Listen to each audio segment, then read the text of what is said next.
Who's got a car with a VHF, UHF antenna on? Hands up.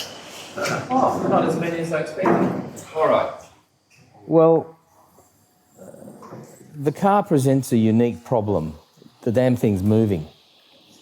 So you can't have something that is flapping in the wind because it'll fall off. So there's three parts to a system on a car, apart from the radio itself. And that is, you've got an antenna, which I think we all know how to make an antenna. It's basically, a 2 metre antenna. You try and make a half wave, a quarter wave, or some form of dummy load. Same thing with UHF, 70 centimetres. Now, of course, you've got 6 metres as well. That's kind of a harder thing, although that's not impossible. So, number one is the antenna. Now, the antenna you can make at homebrew. There's a variety of plethora of commercial options, both cheap and expensive. And it depends on what you want to do. And I'll show you a few now. Oh, that's a bit loud. So the next bit is the transmission line. Well, no, let me start it before that. The next thing is the mounting hardware. Now that becomes a challenge. So what can you do with it? Options are drill a hole. And my friend Eric has done wonderful jobs drilling holes in cars. However, once you decide to sell the car or get rid of it, there's a hole. And you've got to plug it. And indubitably, the buyer's going to say, what's that? Right? That's like the antenna off the legal. Yeah, there's a little plug. You can put a plug in. The other way is to buy some sort of a gutter gripper, a little clamp like that, sticks up on the side. Not ideal for radiation pattern, but it certainly works. Radiation pattern, of course, in the middle of the car, the top of the roof, is the best. And then there's also on glass, so you use, I think, inductive or capacitive, one of the two. You have inside the glass, outside the glass, and you lose something, you lose some power, but it works. Then, of course, you can put things on a bull bar. Of course, you've got to have a bull bar first. And the problem with modern cars is that there's an awful lot of plastic. So just because it looks like metal, it doesn't necessarily bond to the rest of the vehicle. So if you think about an antenna, we're talking, the first thing you've got to think about is, let's talk about a dipole, all right? You've got two arms. Well, the problem is, this way is a bit hard. You've got at least a metre wide for a 2 metre antenna. So that's going to look a bit odd in your car, and it's, going to flap around in the wind. You've got to support the ends. So you're probably not going to do that, but you're going to move it that way. Well, you don't need this bit because you've got this great big mass of carb underneath, which is a wonderful counterpoise. The problem is that you've got to bond to it. So how do you do that? Well, you drill a hole. Or you find a bolt. Find a bolt that holds something together. You unscrew it, and you run a bit of wire to the mount. So now you've got the car. But if you use a roof rack or roof rails, you may find that doesn't bond to the vehicle at all. I've basically, on the inside, taken my drill, put a bolt in, so the future purchaser of my vehicle won't notice it, because I'll take out the bolt and fill it up with some black stuff. So my favourite is magnetic. Beauty of magnetic is you can move it around, and it works. The problem really is that you've got to have it big enough to have sufficient hold on the vehicle. The nice thing these days is that there's rare earth little Hershey cup, I think it's called, something like that. It's like a little circle, like a coin, and with a little lip up here, where you whack the a piano wire antenna into it. And those things work really, really well. They're about $10 on AliExpress. They come with very, very thin wire, which, you know, we'll talk about the next thing, which is the feed line. So those are the kind of mounting solutions for a vehicle. And you've just got to experiment as to what works for you. That feed line through the car somehow to your radio. Yes. Can you utilise your car's FM? It's the wrong frequency, huh? And these days you've got, you know, either you got all sorts of sometimes they're built into the rear window. They, you know, they used to be built into the heater, the rear window heater. Yeah. So there's really weird things. Look, most things work to a degree, but if you have a high SWR, which in the end of the day is still important. You've got an HEU on your brick anyway, usually. On a VHF, UHF? Not really. Not really. All right, so let me show you some of the bits that I've had over the years. I've just got myself a selection of bits. I'll just take them out in random order. Now, this is my favourite antenna. This is actually not just a VHF, UHF, but it's also a HF. Wow, look at that. How about that? It's a screwdriver antenna. Very expensive. It's $500. I've broken one of these. The problem being is that I drove through a tunnel to a shopping centre and forgot to put it down. All right? Yeah, it hurts. Luckily, I got another one. On my car, I've actually got a custom-made hinged mount that's on a roof rack.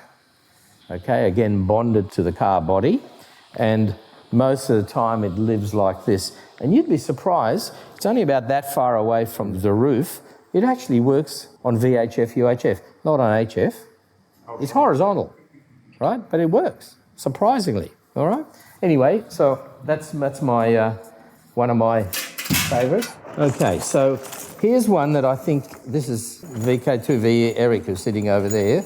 His design, probably got it from somewhere else, but, you know, you've perfected it. All right, we'll just do that. So this is basically a one of those, I don't know what that's called, that kind of connect. Okay, thank you. That used to be that long, and it's probably marine or CB or something. And basically what this is, and I'll pass it around, I've retuned it, you know, I've chopped it to 164 megahertz, which is the Wyson VHF, okay? Basically, it's the shield. You're using the shield as the radiator, and you've got this coil here, which I'm not sure why it works, but theoretically you could actually, if it's only monoband, you can probably make it as without it, and it works a treat. And of course, Well, I mean, that's designed actually as a dual band antenna for 2. yeah, well, it used to be. It used to be, and now it doesn't. Quarter wave on 2 metres and 5/8 on 70. Yeah, well, now it just lives at a 164 megahertz. Anyway, look, you want to pass that off? Here you go. I won't throw this, you might hurt you. Okay, so there's you know, your typical, this sort of style of connector, but there's often UHF socket, okay? So that's that. Let's see if I can untangle. There's a lot of stuff in here. Ooh. So here's a commercial antenna, dual band, AliExpress again. Yeah, they're very good, you know. You trust it coming from AliExpress? Well, you buy two for the price of, you know, price of one. And if one, well, this is not even rust-proof. I mean, this has been on a car and you can see the rust in it. But it's so cheap, it doesn't matter. I buy several of these. Here we go. This is what I wanted to show you. So this is a homebrew mount. So this was my design, but made by Richard Cortis for me. You know, the famous Richard Cordes VK2RF. It's just a couple of angle irons in a box, a UHF socket, just to give a bit of clearance. There's a earth lead, and I think I've actually got the earth. There's the earth wire. And what that's designed for is this antenna. The use case for this was that we were going to fly to a WIA AGM. I can't. West Australia, I think it was. That's right. So, and well, we weren't going to fly. We were going to drive. And it was my wife's car, and she didn't have a radio in it. So basically, this thing worked fantastic on her car. She insisted on not having a radio, an antenna hole drilled in her car. I wonder why. This withstood 110 kilometres an hour with a headwind while raining. We were barreling along and I was doing HF. It was fantastic. And then... What's holding the car, Raffy? Sorry? Magnets. Oh, these, you might recognise these. Disc drive magnets. Never throw away a disc drive, disassemble it. Now, one of the felts has come off, but I put the felt on to just try and mitigate any scratching. Just saying you took it off so people can see what it is. Oh, absolutely. You know, I planned ahead. Yeah. So this is, it's quite.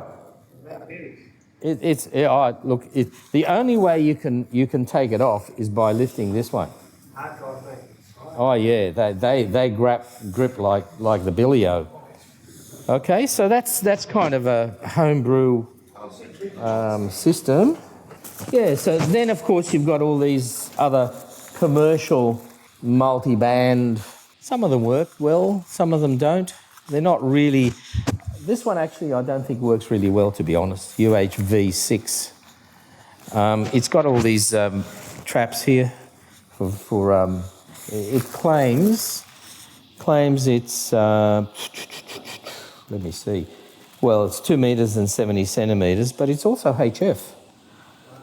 You know, it claims to do absolutely everything. It's 200 watts supposedly, SSB, 50 megahertz, 144 megahertz, 430 megahertz, and HF.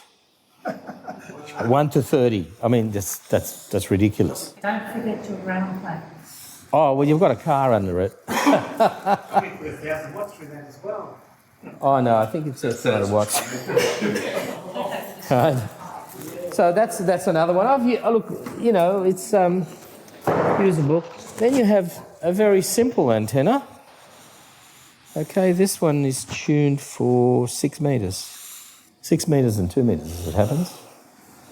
You know, and again, you know, you just screw it on your car whenever you need it.